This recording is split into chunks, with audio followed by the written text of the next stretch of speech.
Welcome to the Wandering Podcast, where we normalize conversations about our bodies, our sexuality, trauma healing, mental health, and embodiment.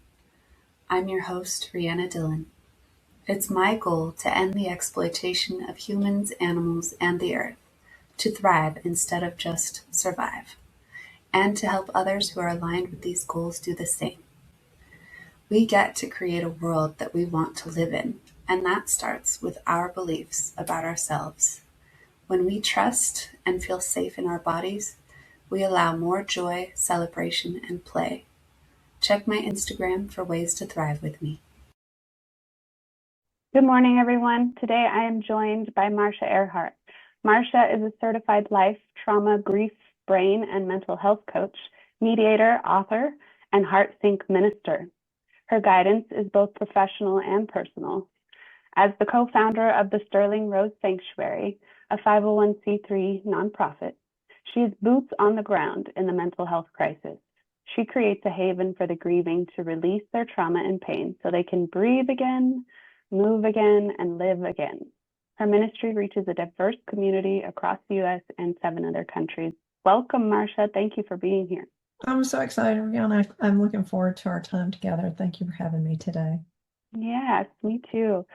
So take us through some of early life and how it put you on this path. What made you passionate about this ministry? I think when we are born, we just have a calling on us, and I pretty much was set into that place early on in my life. I had 17 significant losses by the time I was 18 years old. Very traumatic losses. And I believe that God used that, and he still is using that, because I really had a up-close picture of grief. And when I say what it should and shouldn't look like, I think I don't want people to go, well, we shouldn't say that. But yes, there are some ways that grief should look, and there's some ways grief should not look. And I actually saw people that got stuck with a spirit of grief that defined their life to where they didn't live their life the rest of their days. I saw that when a child passed, that a family became paralyzed in that and was unable to make any changes for, I think it was 4 or 5 years, and just kind of froze in that space. And they had one other child, and that child really significantly felt the impact of that, because it's almost as if the parents were dead themselves. And so I saw that. It was in my face. My neighbor across the street, he was a year older than I was. He died by suicide by drinking Raid. And very brilliant young man. I saw the effects of what bullying an individual will do at that point in my life and where that leads. But also, we didn't have the resources and the knowledge of mental health. I think that the resources for that at that time. But when I look back, I definitely see that young man, there were signs and symptoms, and his parents saw them. And I need to say there were things, but I don't think they saw the need to get him to a doctor to really have some psychological help, to have some work. So God's really used all of those things within my own life, I think, to be able to step into the place I am today, including my own losses of my 2 oldest children in the last 12 years. I lost one in 2014 in a tragic car accident, and my second oldest son in 2019, who was murdered with his girlfriend by an ex-boyfriend who flew in from another state to murder them. So I saw my parents grieve well. They taught me based on example, and also open communication, which is so key in grieving, discussing those things, that it became a part of me in my life. And I've had numerous other losses from my 18 years old to where we are now. And God just really transitioned me into the coaching. I've always done the counseling. And when I say counseling, I've always been a counselor coach. I've never been just a counselor. I believe that anyone who goes to see someone, it really should be about you're here. Where do you want to go? Where are you wanting to end up? And how do we get you there? Um, just talking your story has purpose initially because it's taking it from the brain to the heart, and you're able to process that, which is important, especially when you've had a traumatic event such as death, if you've been sexually molested, or you've been in sexual ritual abuse, or you have had a traumatic event in your life in some other way where it's affected your health, or the loss of dreams, those things. It's important, but what's more important is after that happens is the healing inwardly in the mind, body, soul, and spirit, so that you can breathe again, move again, and live again in your created design. And I don't see where a lot of therapeutic people are actually getting people to that point. I have a lot of individuals who come to me that have already been to the standard places, or they've done various things, and they're so frustrated because they're just like, I know there has to be a better way. And so I am excited that we can offer a better way and they can have that healing. Yeah. So you touched on like how people didn't have the mental health resources back then, and then you see something like that happen, and we still today have people who are kind of making jokes or off the cuff remarks about, oh, everybody's so sensitive now. We're all so processing our emotional stuff like it's a joke and it's not necessary. But truly, that is when we didn't have those resources, those were the outcomes. Like, That's right. kids were killing themselves, people killing themselves. I find, Yes. When we really get stuck, when we don't process grief, so many of us don't think we have grief to process. That's right. the first problem. That's Like, right. having clients, I mean, I'm guessing this is more of a question, that a client has to have some kind of hugely traumatic event, such as the loss of a parent or a child. Like, people don't recognize, I haven't had any of those losses, and I had no idea how much, the mountain of grief that was living in my body. Like, I wasn't even aware of my sexual trauma that I had endured. I thought that stuff was all normal and common and that it happened to everybody.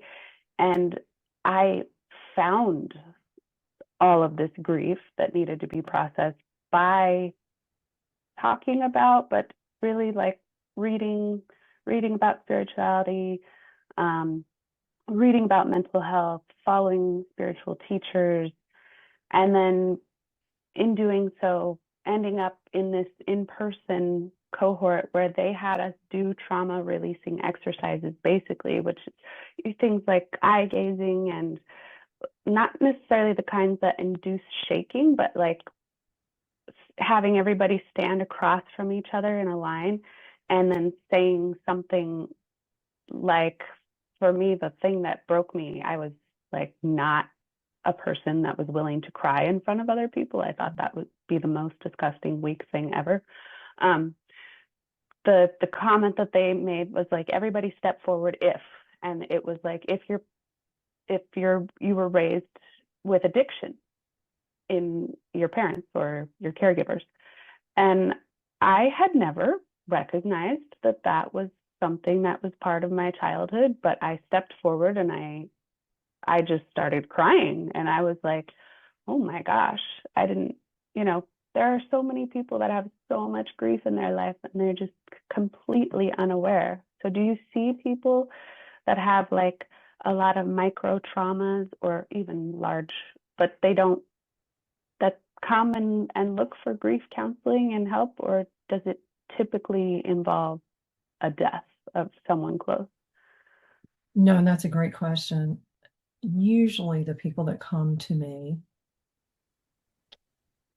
they've had multiple traumas where there's grief. And I'll just say there's grief. It could be grief from poor health or your health declining. It could have been financial, which that's a thing of grief that we would, we're struggling financially, that we're grieving the struggle, a loss of job. But what's happened typically, honey, is when someone comes to me, they've had these multiple grief moments, and they really didn't deal with them. And so all of a sudden, something's happened in their life. It could be a larger, significant thing, or it could be just, and when I say just, I'm not meaning it just as in dismissing. I mean another aspect of grief, but for them, that's the tipping point, and all of a sudden there's kind of an internal implosion.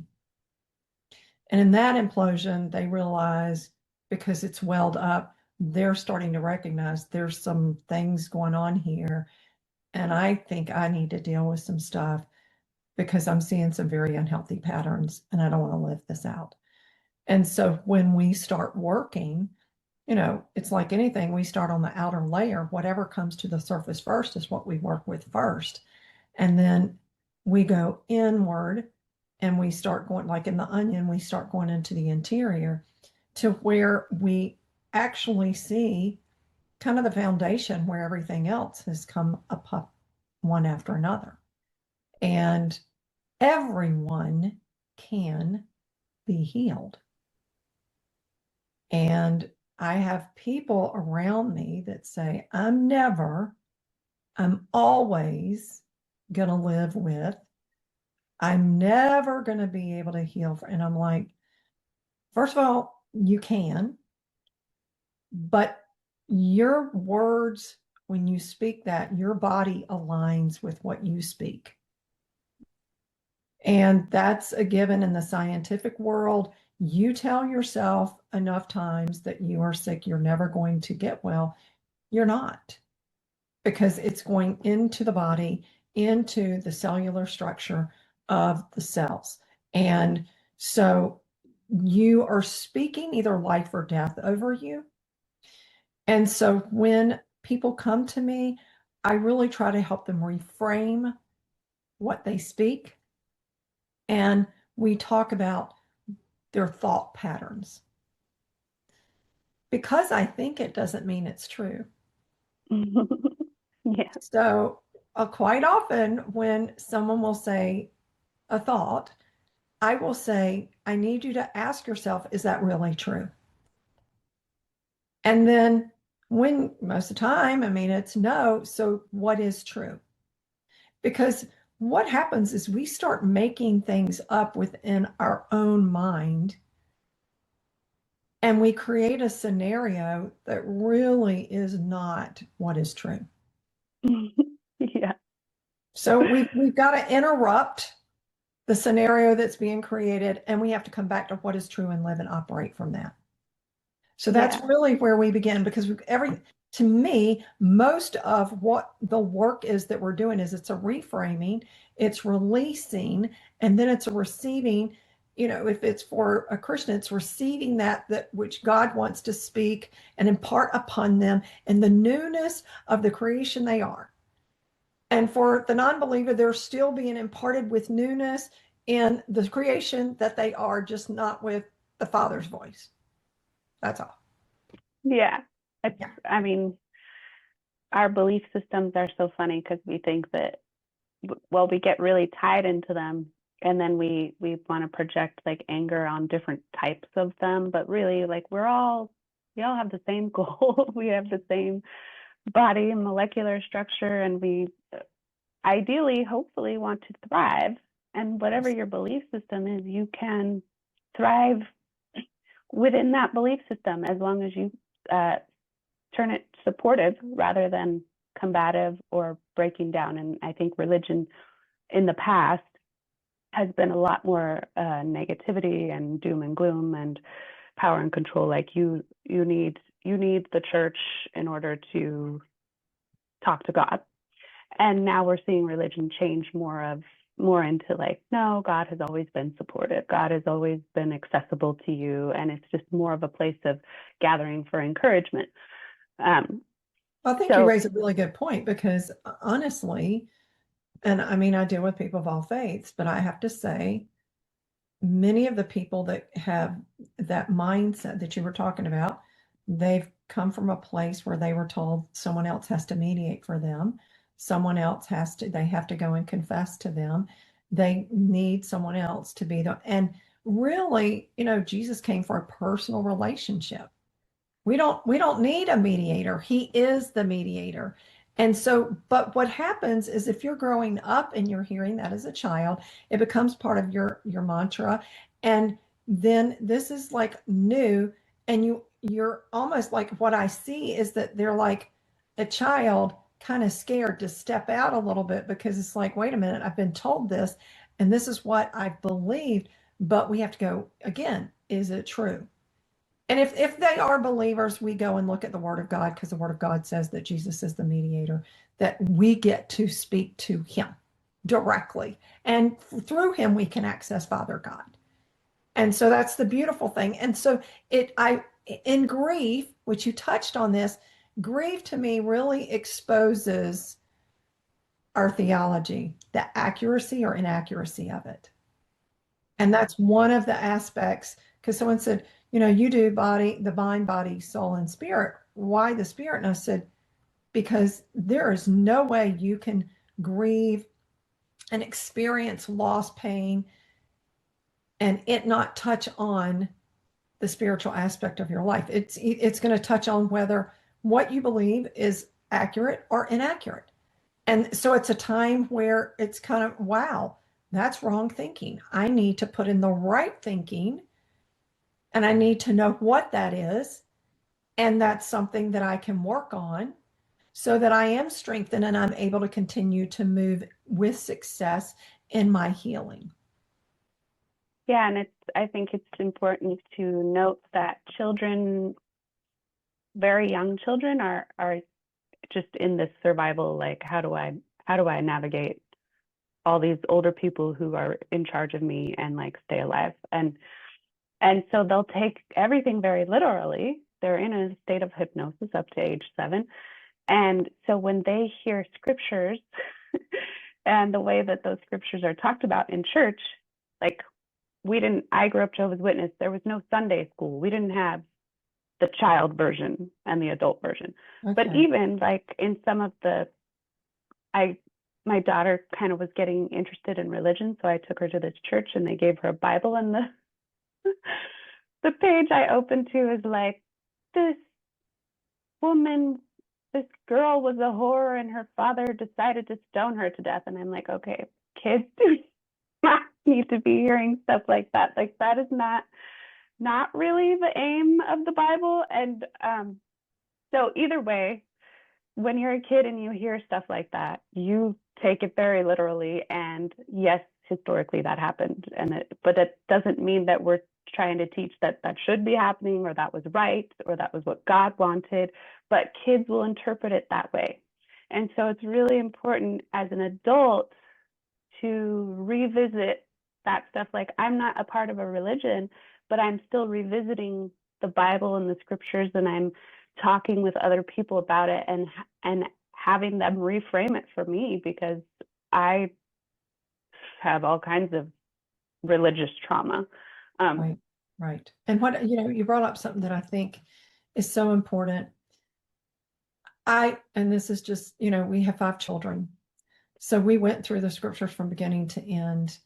And when it talked about rape, when it talked about incest, when it talked about someone murdering someone else, we dealt with that in the fact that sin happens, and from it, people make poor choices.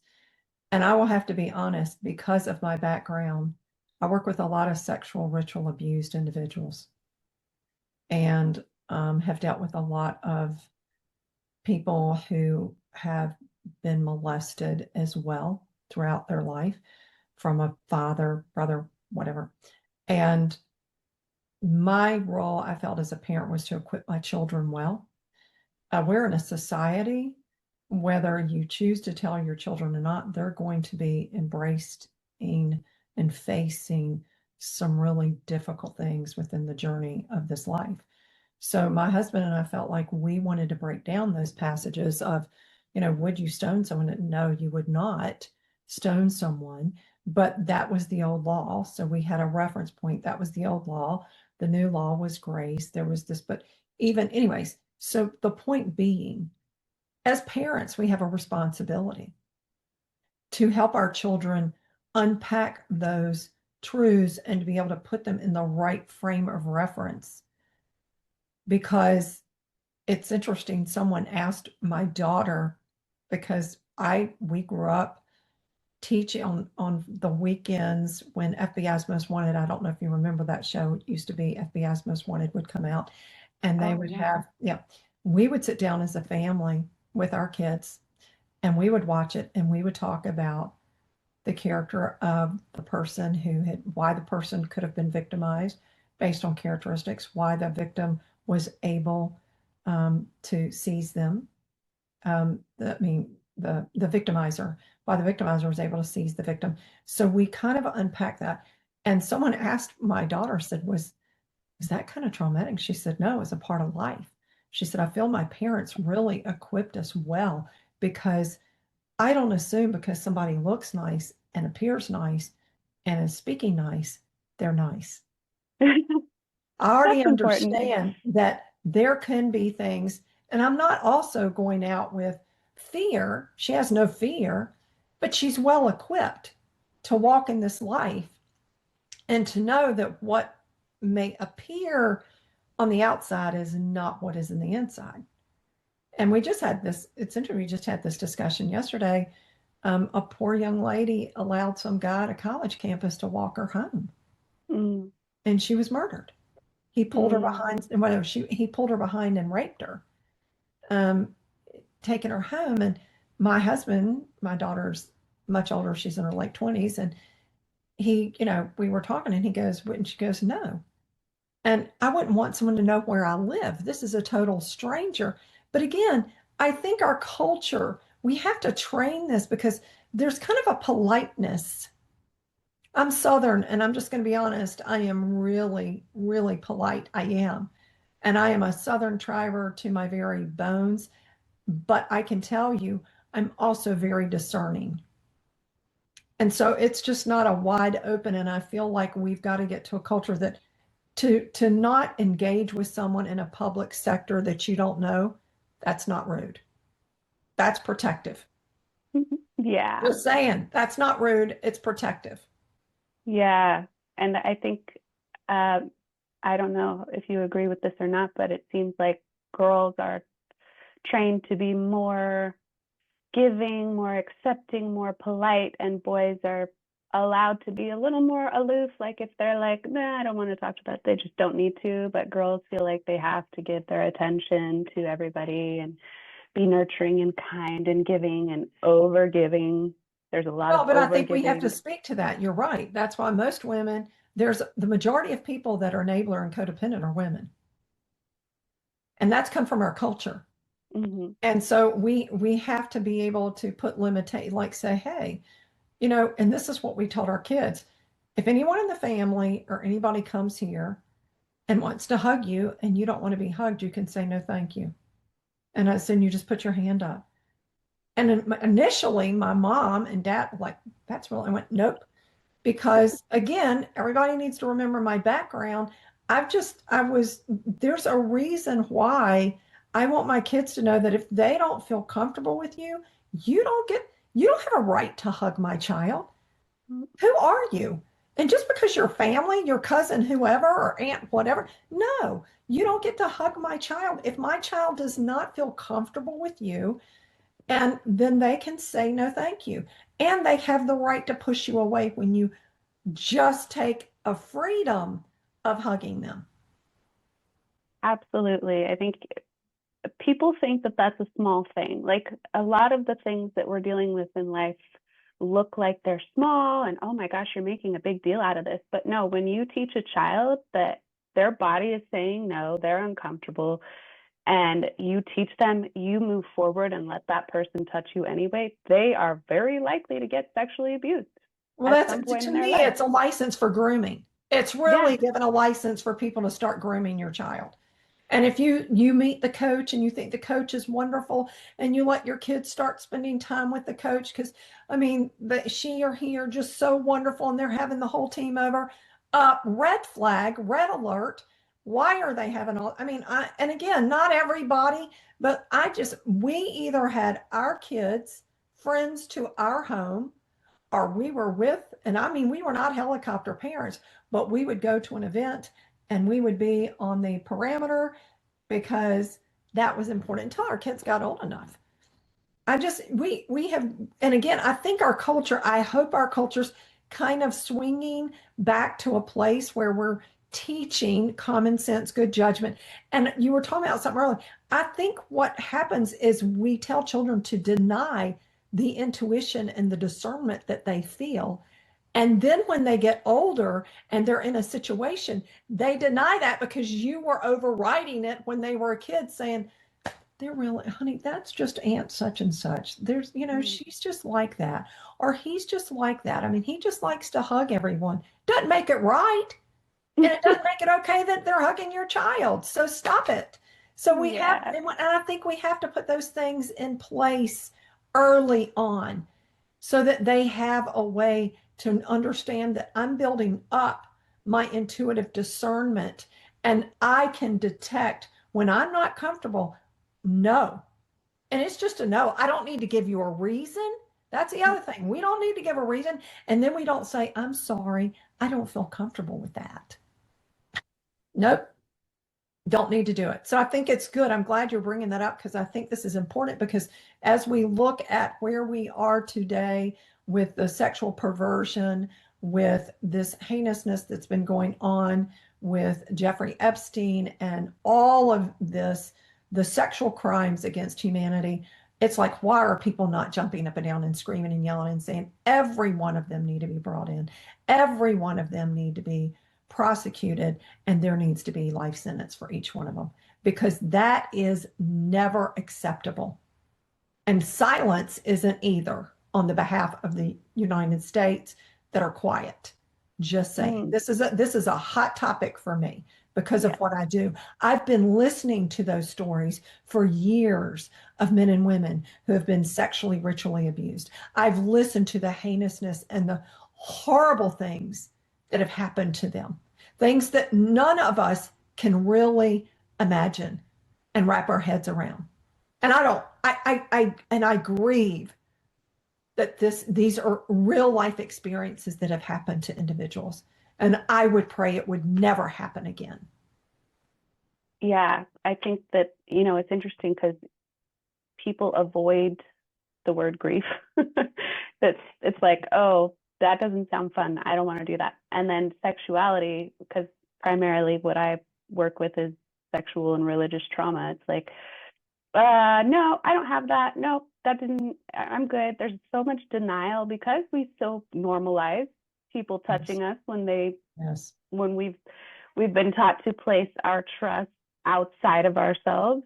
We do that through religion. I mentioned that earlier, but we also do it when we allow somebody to hug our child and our child tried to say no, and then we overrode them.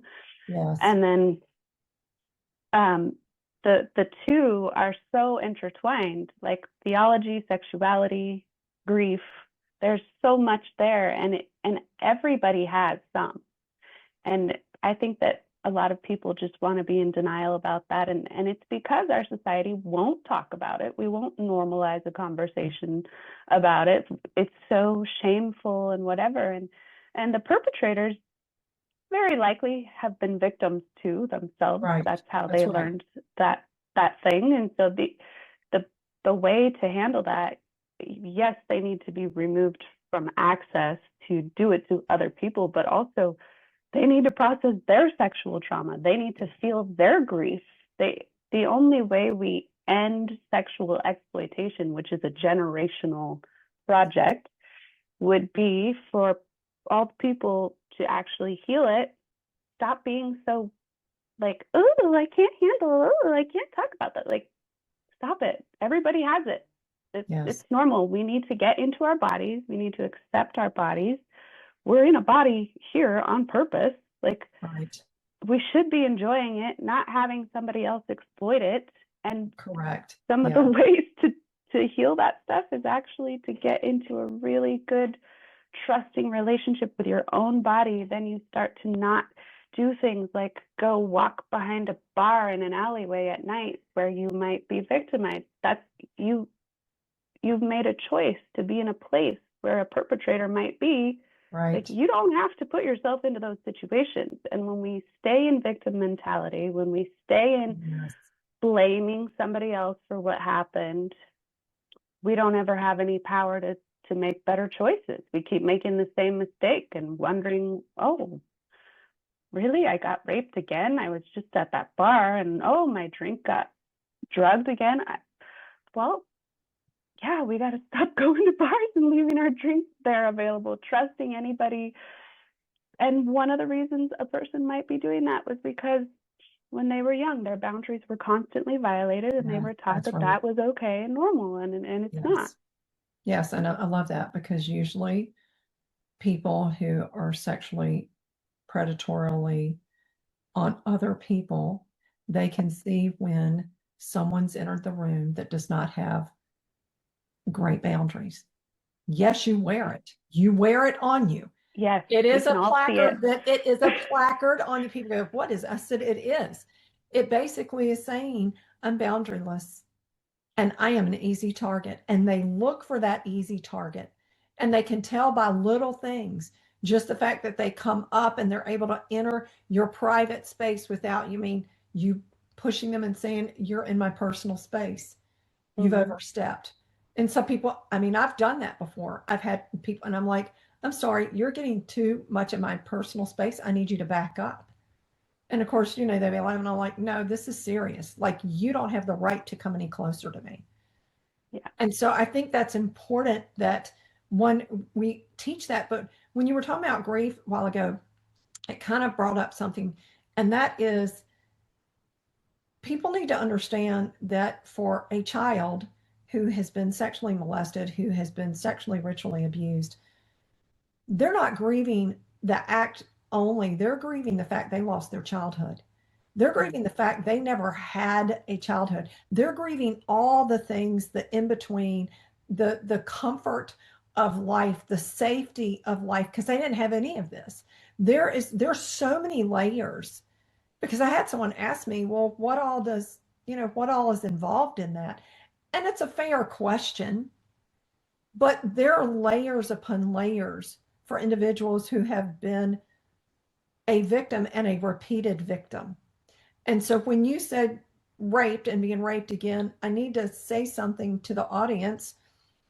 If you have been sexually molested and you have not dealt with that molestation and you have not healed from it, it will not be unlikely that you could be put in a situation where you are raped and raped again. I've had numerous clients, or that you're in a relationship where you are sexually abused and you are beaten and abused and emotionally abused. It is not uncommon for individuals who have experienced those things and you may see that individual go on drugs, drink, because that's a type of anesthetizing ourselves in that place.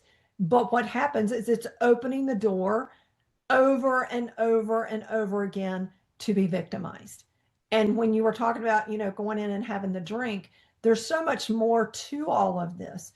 So I think as a culture, when we're in a place, and of course, for me, people just kind of unload their story. They don't even know what I do, but there's just a safety net, I think, that I walk with. And so people will share things. And I'm very thankful for that, because I can really ask some of the hard questions and really help them realize, sweetie, there's nothing that you've done, but right now you have the ability to do some things differently. Because you're operating out of the pain that has happened to you, and it's all that these parts that are fractured know. So let's have some healing so these fractured parts can be healed and have newness and walk in the healed state, not with the default of what they've always experienced. And that is the role for everyone who is grieving, is so that they can live with that exchange of I'm releasing, but I'm receiving. Because in grief, we've got to release at some point. And when I say release, we're giving over the negative emotions. We're letting go of that which we're trapped in. And it has become defining. And grief should never define. It should redefine. Redefine, never define. And quite often people come in and the grief has defined their life. So as I give over this negative emotion, I'm receiving. And what am I receiving? I'm receiving that I am new. There's a new creation now. I am not living out of that was. I am able to be resolved now and let go of that because there are new things for me. And you were talking earlier about some exercises that you did. I think somatic exercises are really good to release grief for people who cannot express their grief.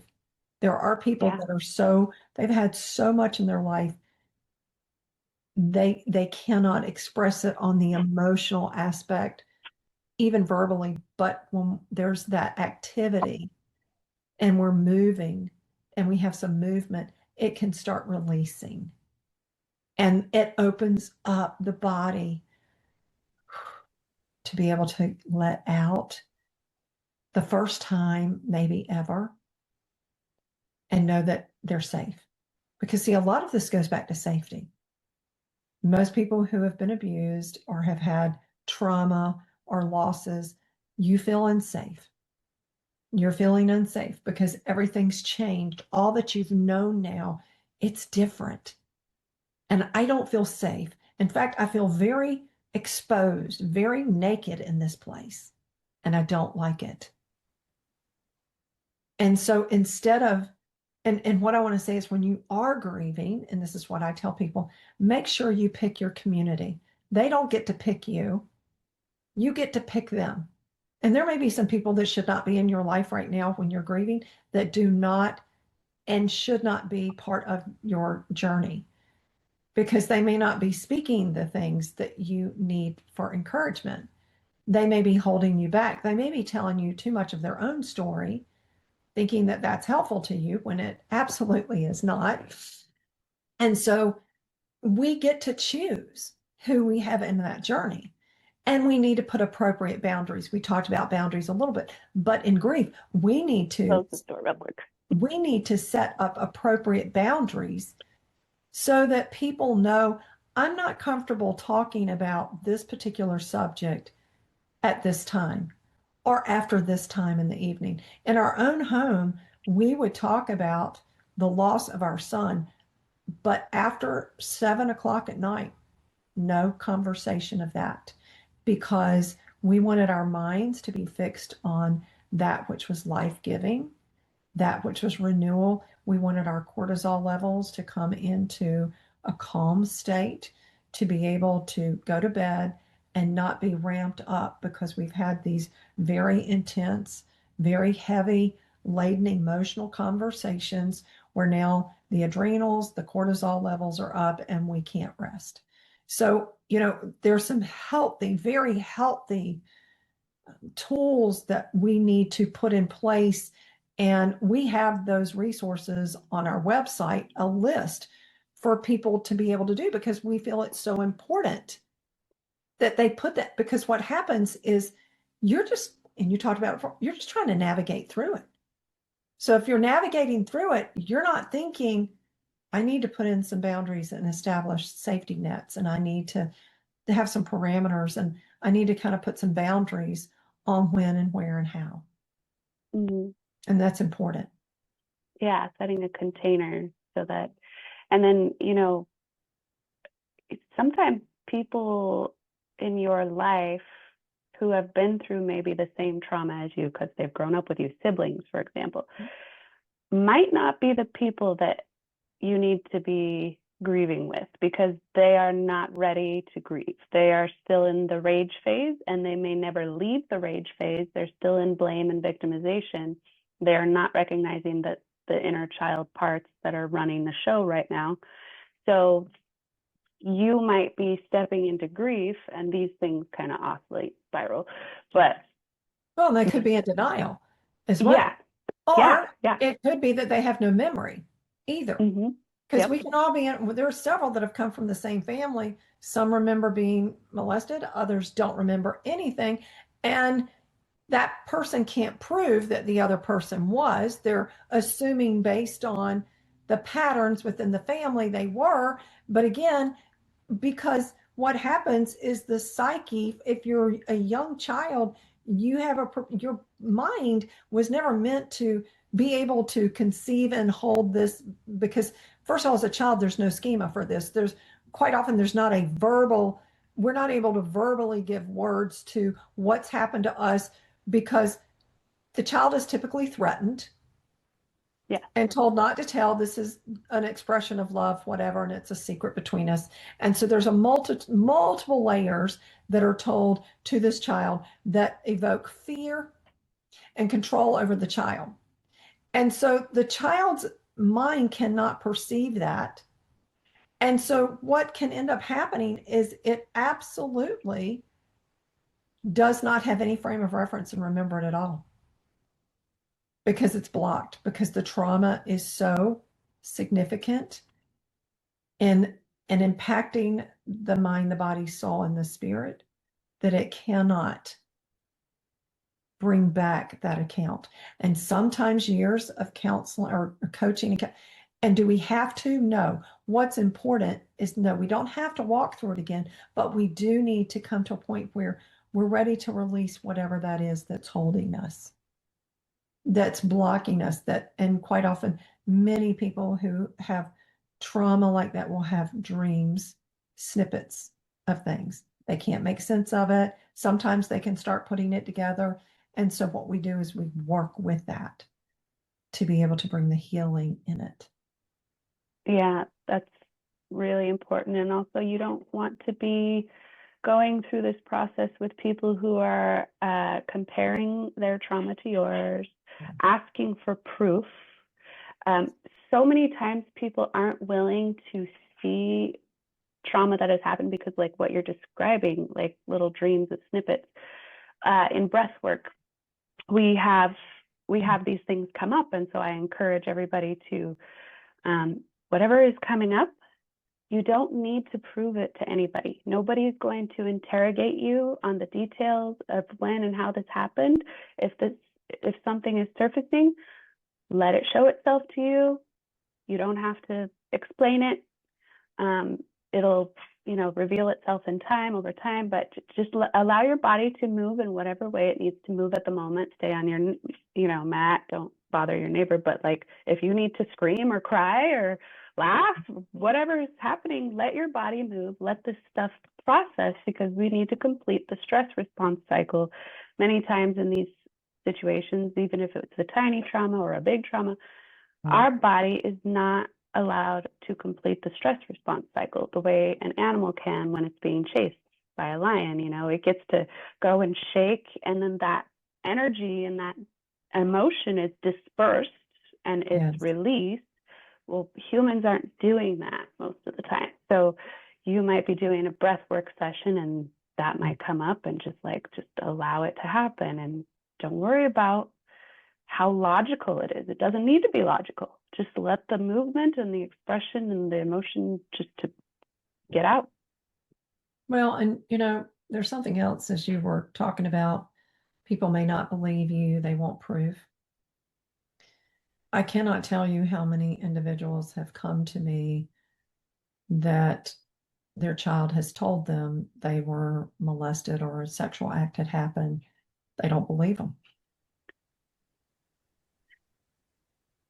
And I say, first of all, what does the child have to gain by telling you that? Right. Well, they've lied about everything. Yes, and lying is one of the major characteristics. If a child has been sexually abused and manipulated as a little one, lying becomes their way to preserve themselves. It's not right. I'm not saying it's right, but they're already living a lie. What you need to understand, they're being told that these things are to be kept between them. There's such confusion. But if a child comes to a parent, I don't care whether it's middle school, high, do not be dismissive of what they're telling you. You need to validate, I have heard you. What can I do to support you? That's what you need to say. And if it's, can we go to counseling together? Do you need to go by yourself right now? We want to support you. That's so important. But this happens so often because individuals do not want to believe that this is happening under their roof, within the family structure of those they know. And we just have people that don't want to walk in the reality of what's going on in this life. And it is. So I need everyone to understand that for a male who has been sexually abused, it's a 99% chance he will sexually abuse again. For a female, it is a 50% chance she will sexually abuse or she will sexualize herself in demeaning relationships. She may never sexually abuse, but she may demean herself. Men, the rate is significantly higher. We're almost at 100% people that they're going to repeat the pattern. And typically, if a child has been molested early in her childhood or his childhood, what happens when they reach the pubescent ages, the hormones kick back on. Let's say that it stopped. Maybe it happened at 2, 3, 4, 5, and it stopped. We hit the pubescent ages, we're around 11, 12. All of a sudden, the hormones kick in. That's when they may start repeating that pattern. They will start to groom individuals, friends, someone else to do the same thing too, because it's going based on memory. It's experiential memory that this happened, therefore I'm doing this. And you could have had numerous conversations. This isn't right. You could have asked all the questions. The reality is there's not been healing.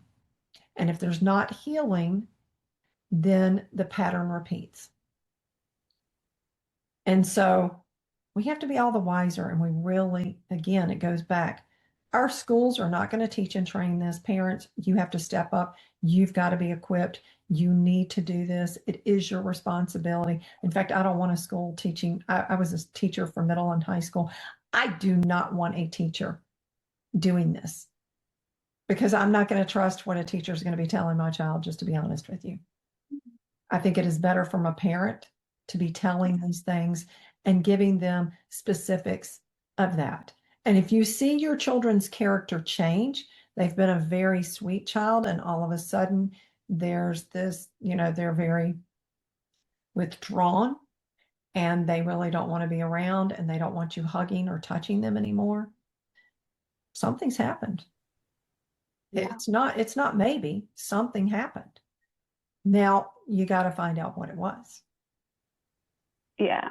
And I like that you said that when a child has told you about it, what you say is, I've heard you, what can I do to support you? Instead of the typical reaction, if the child is believed, like, oh my God, I can't believe that person did that. I want to kill that person. Like, that's making it about you. That's not supportive to the victim. So it's really, it also, one of the things I read in case notes about molestation cases, one of the officers' comments was that the most traumatic part of the abuse for the child was everybody else's reaction to the fact that it happened. They made it seem like it was so bad, and if the child felt any pleasure at all then the child no longer trusts their body. They think that there's something wrong with them and that they're gross and dirty and disgusting and bad. And so having a large reaction to that is not helpful. It seems like, oh, I'm the hero and the warrior and I'm coming in to rescue. That's not effective for therapy and healing.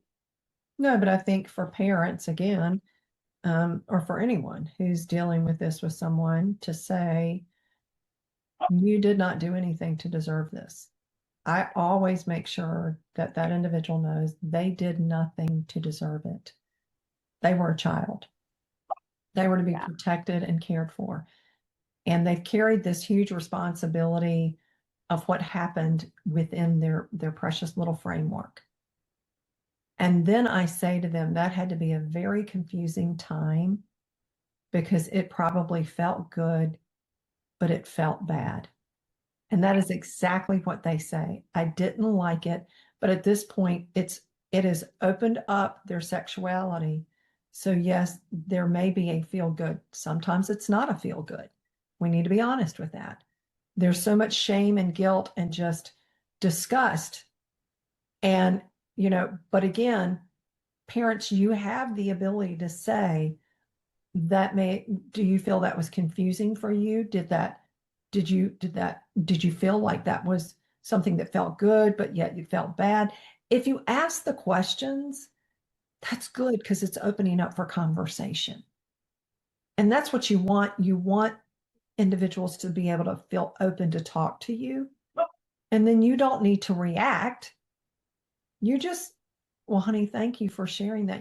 I really think this has helped me understand, and I really want to understand. So whatever you want to share, I want to be able to sit here with you and be present in this space. And then you find someone else who can come in and provide the tools for healing, like the Sterling Rose Sanctuary or someone else, because that's important. You can't just leave it there. It's got to go on and we don't need to worry about, I don't want anyone outside the family or in the family knowing, because now it's become taboo.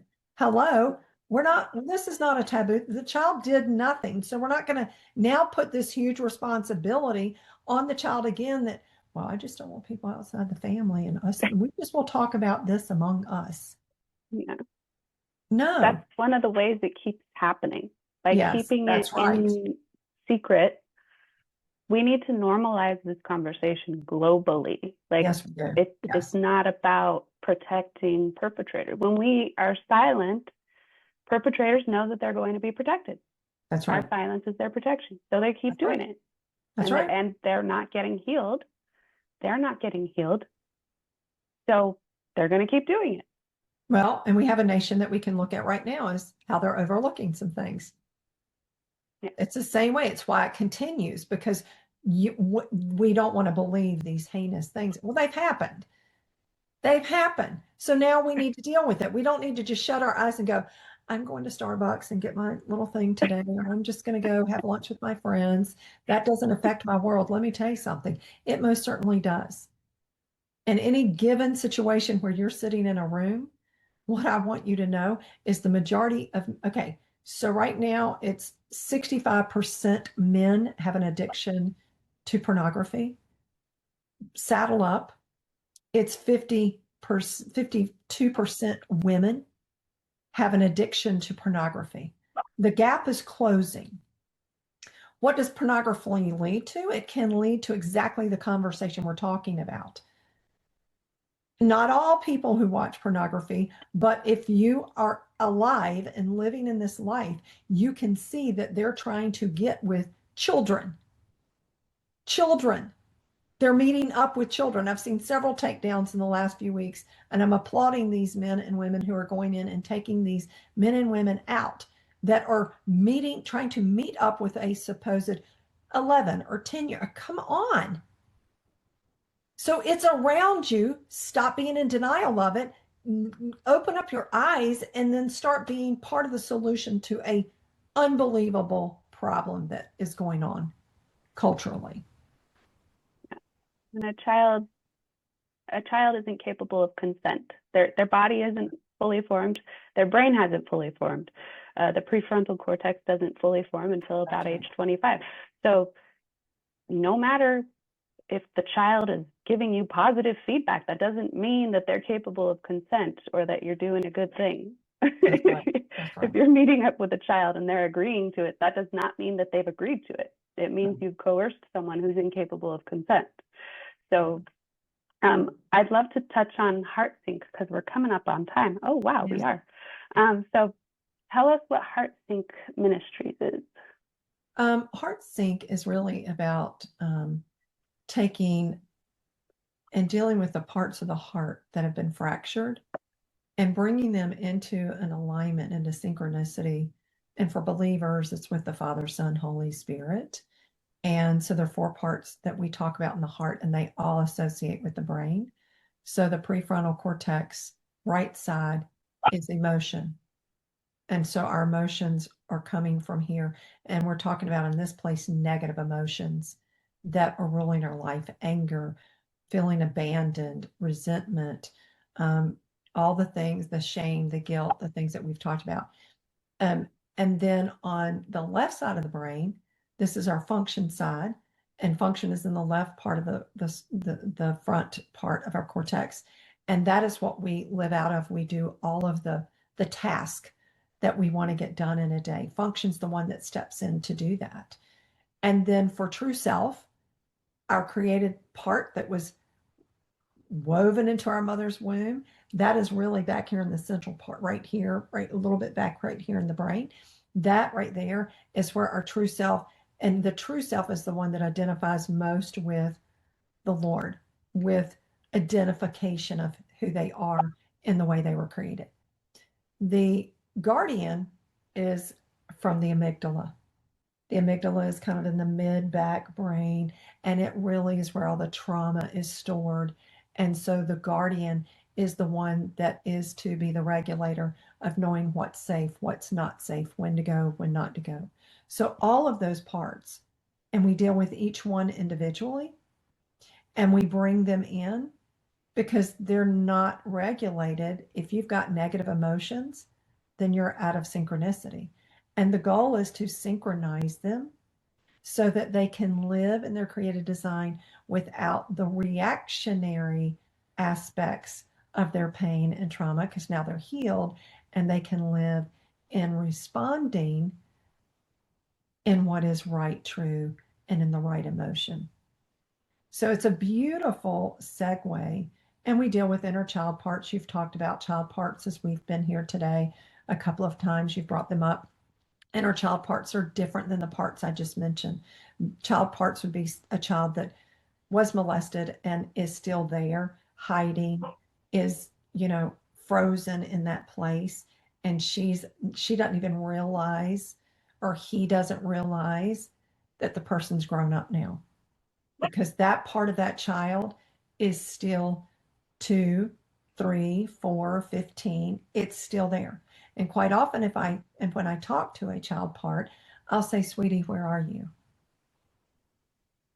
And they're hiding, or they're in a dark room, or they're in a cave, because the trauma was they're hidden and they're scared. And so I offer life to them to come out, but they're scared, because why should they come out? Someone already violated them. So the whole introduction of that is to build trust and to really build relationship so that they are willing to come forth and to have healing and to be set free and to join now as an adult the part of themselves that they've been missing out on. Mm, beautiful.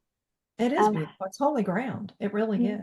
It's a beautiful segue of just watching the holy ground happen of all of this and seeing the healing that takes place and the synchronicity that happens there.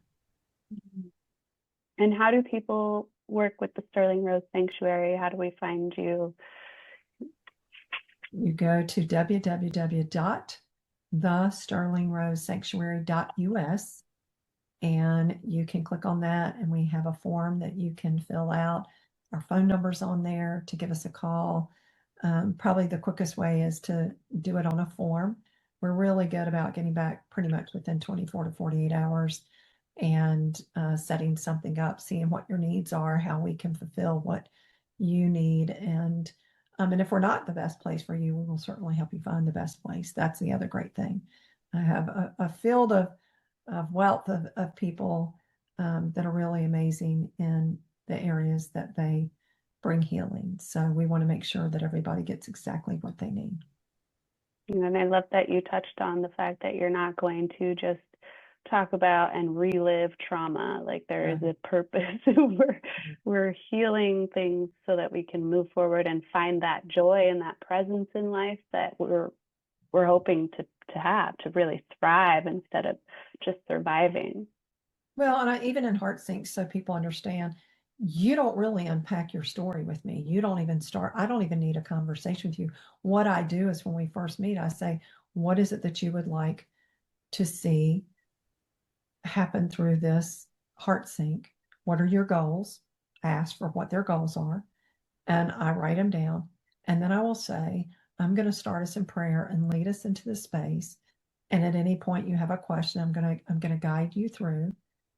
But I need you to know what you want may not necessarily be what the outcome is today, because we're going to see what comes forth, and we deal with whatever part comes forth in that place.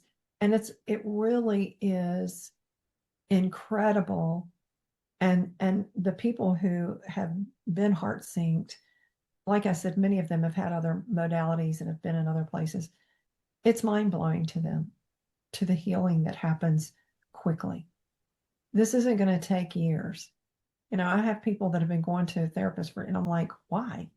First of all, Yeah. The point of anyone seeing a counselor, a coach, and is to be healed and to move on.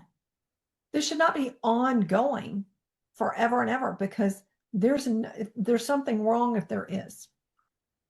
So that's an evaluation. If you're still seeing somebody and you're not seeing the changes in your life, then you're not receiving the right modalities and the right tools.